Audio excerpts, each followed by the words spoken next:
Hello everyone, this is Kayiu, and today I'm going to be doing a run of MSEM's Custom Night Magic, which is basically the FNM event. It's much more casual than the usual tournaments or league runs.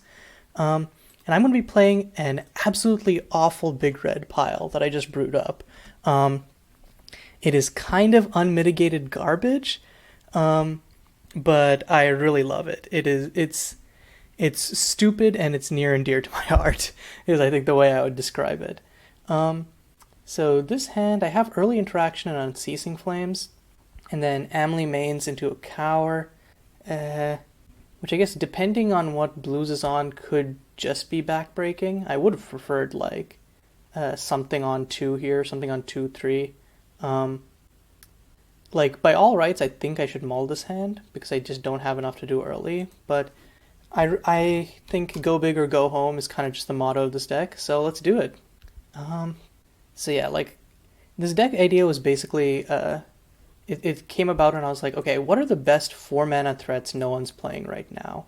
And threats defining that loosely, of course. And one thing that came up is Emily Main is just kind of insane. You drop her a turn 4, you -3 here, you immediately get to play something else that's red up to 6 mana. And then you kind of just go off from there. And she dodges Pithwold herself. We do have a decent, like, red ramp suite, none of which I included here. Instead, all of my red cards are threats in their own right, which I don't know if that's the right call, but I did want to be able to bring in wipes and such from the side, and I didn't want, like, a Vol of Ritualist clogging up the board. I also, like, there's a decent number of cards in here that care about Wanderlust, so the rail lines, while generally good cards, I didn't really want to bring them in for that reason. Okay, so starting off, I'm just going to play turn 1 Rellora. It's a tap land, so no point in really running it out later on. Next turn, I can probably just hold up an Unending Sands, and then if Blues doesn't do anything, I can just go and fetch one of the creature lands. Let's see, Plains. Oh, Veteran Lifeforge. That's an aggressive deck. Very much don't like to see that. Very glad I kept this Unceasing Flames hand. Okay, so let's play Unending Sands. We're gonna Unceasing Flames this Life Forger, and then let's see, make 3 tokens. So Unceasing Flames is kind of a fun card. Now how do I set the properties? Let's see. Do I do it in the token section? Okay, so that's how you do it then. So I'll make a bunch of Unceasing Flames that don't destroy themselves when they leave the battlefield. And because this is a make card, which is pretty cool, what that means is it creates a copy of itself, and you shuffle it into your library. So it's kind of like card tokens. Oh, it Sights Beyond. Interesting. So this might be like a more Concord-y build. So Concord rewards you for playing a bunch of types. I suppose the thought is Sights Beyond plus an artifact creature plus a land is Concord in and of itself. So, and already has Concord here if Blues can like just play another Veteran Life Forger. Just kind of terrifying. I'll just eke out consistent draw for Blues here. I can't really rely on grinding him out at this point. And the basic means that my poor Cower isn't really going to be doing much work here.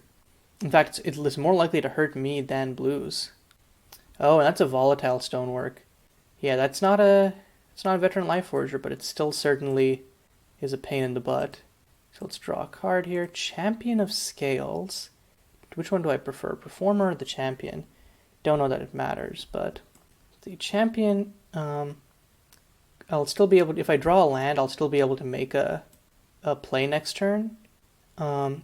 So I think I will, so by what I mean is like, I'm going to Champion, and the next turn, I can, if I get to 4 lands, then Champion makes a 4/4, I can Amly main plus Cower, that should put like a reasonable clock on the board. And Volatile Stonework didn't have a target, so it can't exactly kill me. Yeah, but Blues is now going to be drawing 2 cards each turn, which, the problem in aggro decks is that you run out of gas, and this is not going to prevent that from happening.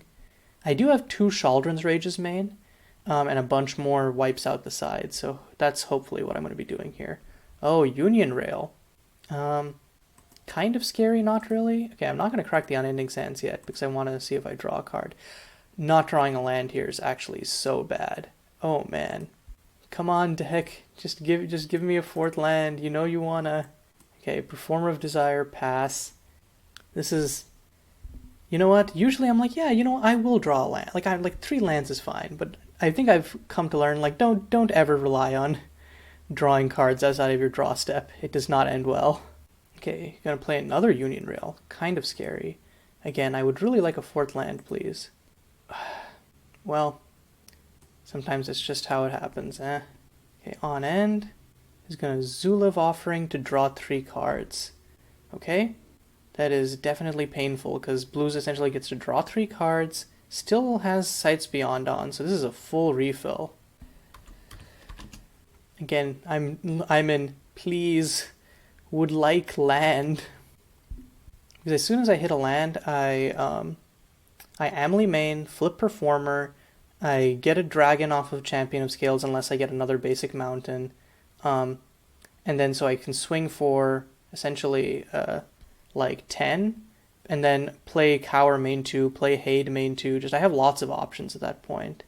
Okay, Sparking Automaton, definitely scary because that grows very big with these Union Rails.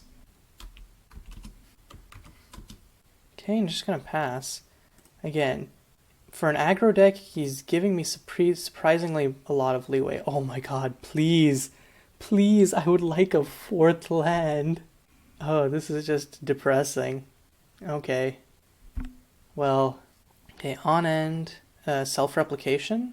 Yeah, okay, so it's going to do self-replication. So it gets a whopping 4 artifacts. Sparking Automaton gets to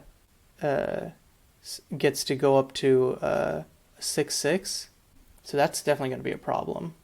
At this point, I think I would probably just take it. Oh, and it's going to have an out-of-body experience for my Performer. So just going to get even more value there. Yeah, I wish I was making this match more exciting, but drawing mana seems to be something I'm allergic to right now. And I think Blues can just run me down right here. Okay, Dwemer-bound Spectre for 1. So, yep, that is definitely going to resolve, unfortunately. The floor and ceiling of this card are very, very different. Okay, and then Sparking Automaton. Yeah, so I don't think I'm winning this one, even if I get, like, my nut draw right here. Oh, and a Brinefleet Bay. You know what, I think I'm just going to concede right here.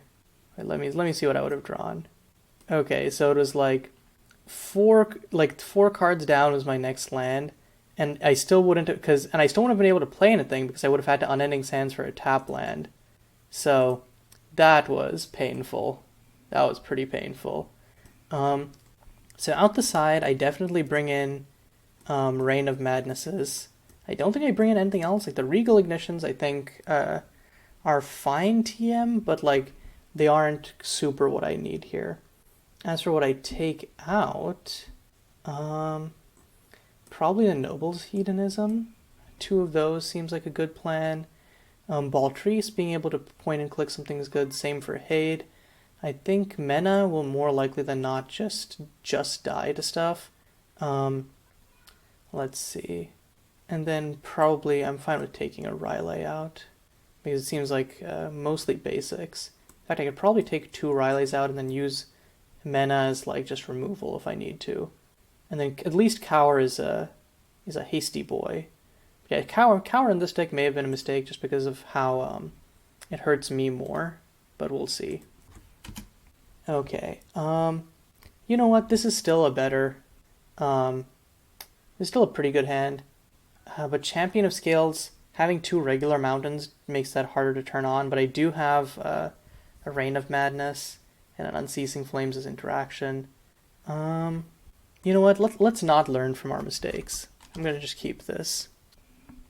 So turn 1, let's go Mountain, Possibility Engine, drop in an Immolated Grave, would have liked that, and a Snow-Covered Mountain, also would have liked that.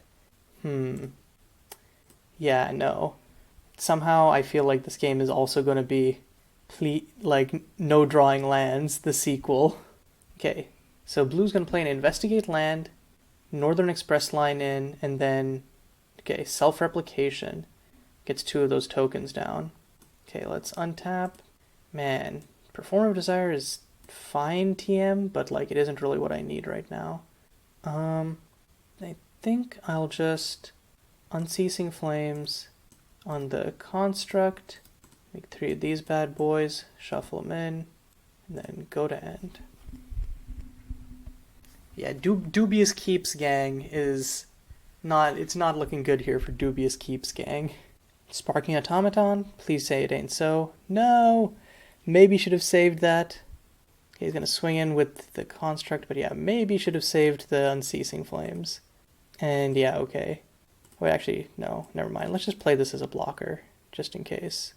The champion I can definitely sack.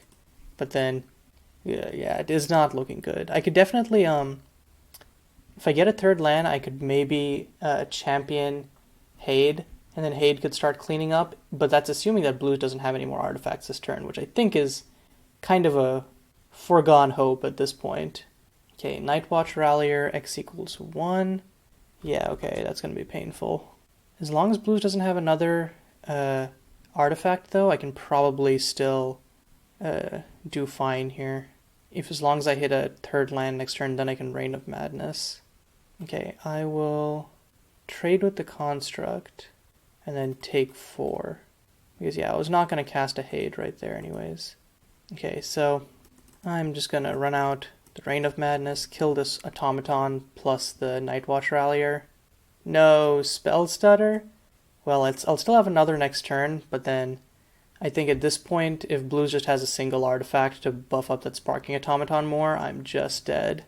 Okay, Veteran Light. Yeah, at this point, yeah, I don't have a good way to deal with Sparking Automaton.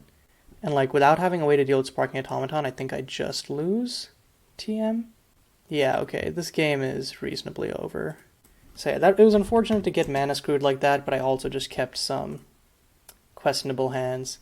But yeah, also I think as you saw, I think the deck building was a little questionable there. But I still like the idea of Big Red, and I wish I'd managed to resolve an Amelie, because I think Amelie is just one of the stronger unexplored cards in the format right now. And I think that a Big Red style deck has legs in the fact that you can attack non-basic mana, which is something that I think a lot of decks are running right now. You can outspeed them and also outgrind aggressive decks, which is something that I think it covers basically the trinity of what you would have to deal with going forward. The only problem, of course, is not being able to effectively or regularly kill larger creatures, for which I might splash into black or something just to get like some more removal. And then as long as like your non-basic hate isn't Cower or Rylai, if it's like a Starlit Raise out the side, you can essentially just target their non-basic hate and then be fine with that. But yeah, so until next round, I think I'm going to be hopping off. So till then, see ya.